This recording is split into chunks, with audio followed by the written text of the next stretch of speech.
Welcome to Moo Moo Math and Science. We are familiar with gravity as the reason objects fall. But what is gravity? Sir Isaac Newton described gravity as an attractive force between all objects with mass. He described gravity as a mysterious action at a distance. Einstein described gravity as the bending of space and time.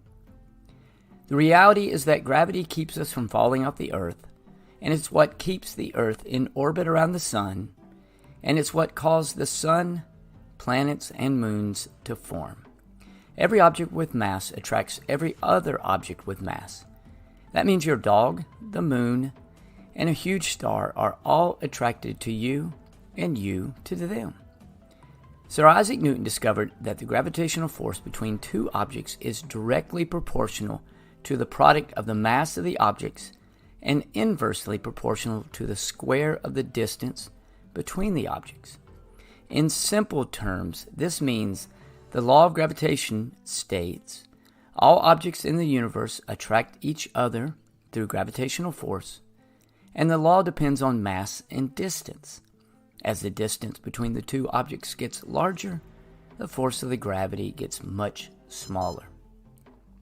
According to Einstein, the larger the mass of the object, the greater the curvature of space and time, and the greater the attraction between the objects.